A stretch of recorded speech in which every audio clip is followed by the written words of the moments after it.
திரைக்கவர்ச்சி cinema ஒரு சீரழிச்சிருச்சு நம்ம சமூகத்தை. சரி பண்ணாம விட்டு போக முடியுமாடா? விளையிட முடியுமாடா தம்பி? ஒரு புரட்சிக்காரனுக்கு போராட்டக்காரனுக்கு அது அழகாடா? தைரியமாடா, இன்னைக்குல நாளைக்கு கொள்வோம்டா. ஒரு ஆடியோ வந்துட்டு பாருங்க, அத்தனை வார்த்தையும் வந்து பார்த்தீங்கன்னா ரத்தனமான வார்த்தைகள். அத்தனை சீமானுடைய ஒரு லைன் வந்து பார்த்தீங்கன்னா வந்து ஃபுல்லாக அதை வந்து இணையத்தை ஃபுல்லாகவே அனுப்பணும், ஸ்ப்ரெட் பண்ணணும். ஏன்னா அவ்வளோ வந்து பொறுமையாக வந்து. அனைவருக்கும் வணக்கம். மூத்த பத்திரிகையாளர் சேகுவார் அவர்கள் வந்து ஒரு பேட்டி கொடுத்துட்டு இருந்தார். நான் அதை பார்த்ததில் வந்து ரொம்ப அருமையாக பேசியிருக்காரு. அவர் வந்து 6ஆம் அறிவு 7ஆம் அறிவை தாண்டி எட்டாத ஒரு அறிவை வச்சுலாம் ரொம்ப பெரிய விஷயமா பேசிட்டு இருக்கிறாரு. ஆனால் இதெல்லாம் வந்து மக்கள் ஏற்றுக்கணும். சரியா? நீங்கள் உங்கள் வாய்க்கு வந்தது ஏதோ ஒன்று பேசிட்டு போகிறீங்க, பேசுங்க. இன்றைக்கி மக்கள் எல்லாம் தெளிவாக தான் இருக்கிறாங்க. அதாவது நீங்கள் இப்போ என்ன வந்து நிலைநாட்ட வந்திருக்கீங்கன்னா, திமுக தோற்று போச்சு, சீமானுடைய 5% ஓட்டு காணாமல் போச்சு. இதுதான் உங்களுக்கு வந்து வைத்தறிச்சலாக இருக்குது. இதுக்காக தான் நீங்கள் இப்போ பேசுனீங்களே தவிர வேறு எதுக்காகவும் பேசவே இல்லைன்றது மட்டும் வைத்தறிச்சலை பேசின ஒரு பேச்சை தான் தெரியுது. நீங்கள் என்ன சொல்கிறீங்க? ஏதோ இவிஎம்மா, அது என்ன ஏதோ ஒன்று சொல்கிறீங்க. அதான் அந்த மிஷின், ஓட்டு போட்ட மிஷினை பற்றி நீங்கள் பேசிகிட்டு இருக்கிறீங்க. அதில் வந்து ஏதோ பண்ணி விட்டுட்டாங்க.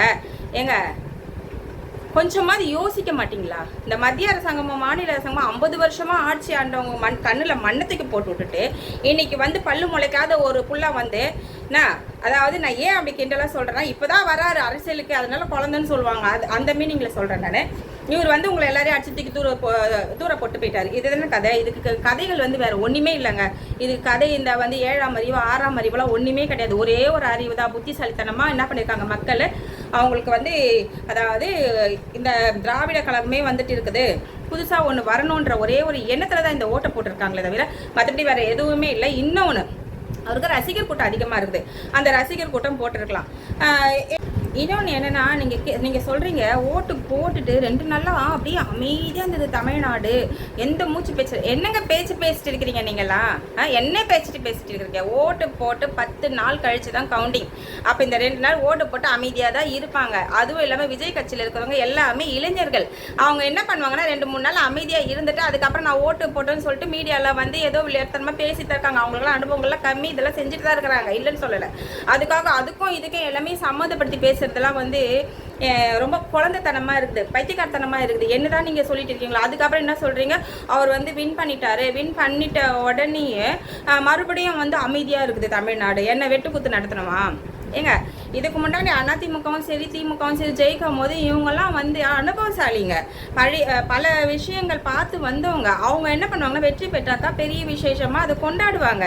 இன்னைக்கு இருக்கிற விஜய் கட்சியில் இருக்கிறவங்க எல்லாமே வந்து இப்போதான் துளுர்றாங்க. அவங்களுக்கு என்ன பண்ணுறது ஏது பண்ணுறது தெரியாது. இனிமே தான் விஜய் வந்து ஆட்சியில் உட்காரணும், அதுக்கப்புறம் இவங்களுக்கு சில அனுபவங்கள் வரணும், அதுக்கப்புறம் தான் இந்த கொண்டாட்டம். முதல்ல அவருக்கு வந்து இருக்கிற பிரச்சனை எல்லாம் போய் அரியணை ஏறட்டும். அரியணை ஏறின பிறகு என்னென்ன நடக்குது எப்படி நடக்குதுன்னு பார்ப்போம். அதுக்குள்ளவே வந்துட்டு என்னென்ன பேச்சு பேசிருக்கீங்க?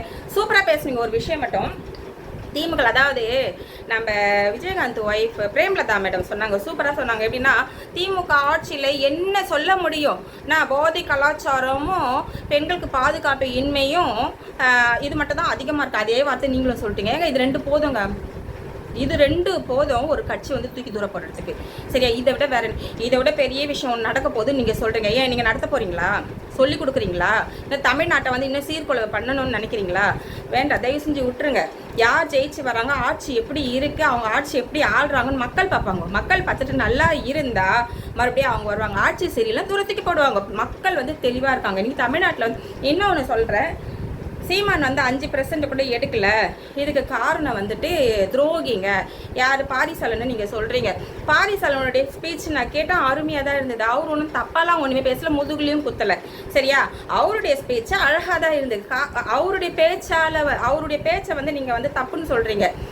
அதாவது உங்களுக்கு துரோகிலாம் யாருமே கிடையாதுங்க. உங்களுக்கு சீமானுக்கு துரோகி யார் தெரியுமா? அவருடைய வாய்.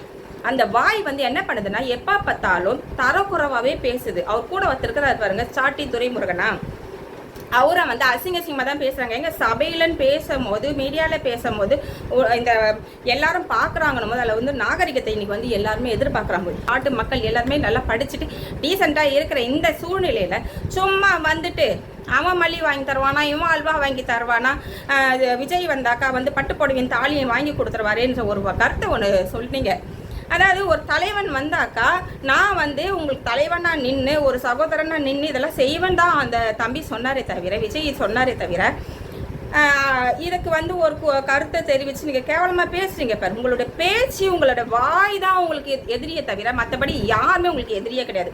நீங்கள் என்னவோ 10 முறை ஆட்சி ஆண்டா மாதிரியும் இல்லை 5 வாட்டி ஆட்சி ஆண்டா மாதிரி இப்போ எல்லாமே பிடிங்கிட்டு போகிற 5% தானேங்க. அந்த 5%க்கு போனதுக்கு காரணம் உங்கள் வாய். இனிமேவாது பேசும்போது அழகாக தெளிவாக பேசுங்க, டீசெண்டாக பேசுங்க, பேச கற்றுக்குங்க. இதுதான் உங்களுடைய தோல்விக்கு காரணம். இன்னொன்று, திமுக தோல்விக்கு காரணம் வந்துட்டு என்னுடைய வீடியோ பெருசாக போகாத பாருங்க. இப்போ 4 நிமிஷம் 5 நிமிஷம் போயிடுச்சு. எனக்கு வந்து ரொம்ப நான் வந்து ஷார்ட்டில் போடுற ஆள். ஷார்ட்டில் போனாலே போகாது. ஆனாலும் என் கருத்தை சொல்லலைன்னா எனக்கு தூக்கம் வராது. அந்த கருத்தை சொல்லணும். நம்ம அப்படியே தூங்கி சாப்பிட்டோமா தூங்கணுமா அப்படி இருக்கக்கூடாது. நம்ம நாட்டை கொஞ்சோண்டு அந்த பற்றோடு இருக்கணும்னு ஆசைப்பட்றேன். அதனால தான் நான் போடுறேன். பார்க்குறவங்க பார்க்கட்டும், பார்க்காதவங்க. ஆனால் என் கருத்தை சொல்லிட்டேன்ற ஒரு மன திருப்தியில் மட்டும் நான் இருப்பேன். சரி, ஓகே. திமுக தோத்ததுக்கு காரணம் பொம்மை முதல்வர் சொல்லிட்டு முதல்வர் பக்கத்தில் கிட்டத்தட்ட ஒரு 1000-2000 பேர் சால்ராக்கள் உட்காந்துக்கிட்டேன். நம்ம ஆட்சி நல்லா இருக்குது, சூப்பராக இருக்குது, மக்கள் வந்து மழை பொழியுது, புல் வளருது, நெல்மணி வளருது அப்படின்னு சொல்லிட்டு சால்ரா தட்டிக்கிட்டே இருந்ததை அவர் வந்து அப்படியே கேட்டுக்கிட்டு இருந்து பல சாதனைகளை வந்து பக்கத்தில் கூட இருக்கவங்க சாதிச்சுட்டு போயிட்டாங்க. அவருக்கு தெரியல, முதல்வருக்கு தெரியல என்ன நடக்குதுன்னு தெரியல. ஆனால் மக்கள் கதர்னாங்க. நாடு சரியில்லை, சட்டம் ஒழுங்கு சரியில்லை, எங்கே ஒன்றாலும் பாலியல் பலாத்காரம் இருக்குது, அந்த மாதிரி ஒரு கொடூரமான கொடுங்கோல் ஆட்சி தான் இங்கே நடந்திருக்கு. இது வந்து நம்ம முன்னாள் முதல்வருக்கு தெரியப்படுத்தலைன்னு தான் என்னுடைய கருத்து. தெரியப்படுத்தியிருந்தால் ஒரு வேளை அவர் வந்து சட்ட ஒழுங்கு சரி பண்ணியிருப்பாரா என்ன எதுன்னு தெரியல. இப்போ அவருக்கு ரெஸ்ட் கொடுத்துறாங்க. ஏன் நம்ம தோல்வி அடைஞ்சோம் அப்படின்றத இனியாவது அதை வந்து பார்ப்பாருன்னு நினைக்கிறேன். பார்த்தாருன்னா அந்த தோல்விக்கு காரணம் ஹிட்லர் ஆட்சி மாதிரி ஒரு ஆட்சி வந்து நம்ம நாட்டில் வந்து நடந்தது. இதுக்கு காரணம் இவரை பொம்மையாக ஆக வச்சுட்டு பொம்மை முதல்வர் என்ற பேரையும் கொடுத்துட்டு கூட இருந்தவங்க சரி வேலைகள் தான் இந்த மாதிரி அவருடைய தோல்விக்கு காரணம். அதிமுக தோல்விக்கு காரணம் என்னன்னாக்கா அவங்களுடைய ஒற்றுமையின்மை தான் என்னால் சொல்ல முடியும். சரிங்களா? ஒற்றுமையின்மை இல்லாத பட்சத்தில் அவங்க வந்து தோல்வி அடைஞ்சாங்க. மற்றபடி எடப்பாடியார் வந்து நல்லாட்சி கொடுத்தாரு, இனி வந்தாலும் நல்லாட்சி கொடுப்பாரு அப்படின்றத என்னுடைய கருத்து. மற்றபடி சுனாமி மாதிரி வந்த நம்மளுடைய விஜய்யுடைய இந்த ரசிகர் கூட்டத்தால் வந்து அவருக்கு ஒரு சில இழப்புகள், இந்த 2 இழப்புகளால் தான் எடப்பாடியார் வந்து தோல்வி அடைஞ்சார். இதுக்கு வந்து இந்த காரணமாக 7ஆம் அறிவா 6ஆம் அறிவுன்னு பேசுறதுல எந்த ஒரு பிரயோஜனமும் இல்லை. முதல்ல புதுசாக வந்தார் பாருங்க விஜய், இவரை தூக்கி தூர போடணும்னு நினைக்காம வரவேற்பு கொடுங்க.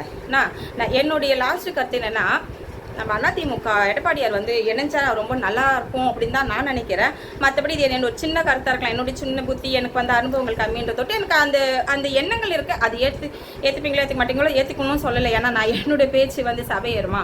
ஆனால் என்னுடைய கருத்து வந்து அதிமுக வந்து விஜய் கூட சேர்ந்தால் நல்லா இருக்கும் அப்படின்றது எண்ணம். இன்னொன்று, விஜய் வந்தால் அது நடக்கும் இது நடக்கும், பிரச்சனை பெருசாக ஆகும் அப்படிலாம் சொல்லாதீங்க. வரட்டும், அரியணை ஏறட்டும், என்ன ஆட்சி கொடுக்குறாருன்னு பார்ப்போம். மக்கள் தெளிவாக இருக்கிறாங்க, யாருக்கு ஆட்சி கொடுக்கணும் யாருக்கு ஆட்சி கொடுக்கூடாதுன்னு. முதல்ல நாடும் நாட்டு மக்களும் நல்லா இருக்கணும். அதுக்கான வழிமுறைகளை மட்டும் பாருங்கள். நீங்களாக கூட்டாக சேர்ந்துக்கினே தான் மட்டும் தான் வாழணும், நம்ம மட்டும் குடும்பம் மட்டும் தான் வாழணும் அப்படின்னு நினைக்காம நாட்டு மக்களும் நல்லா இருக்கணும்னு நினச்ச ஒரு தலைவன் யார் வந்தாலும் மக்கள் ஓட்டு போட தயாராக இருக்கிறார்கள் என்றது தான் என்னுடைய கருத்து. நன்றி.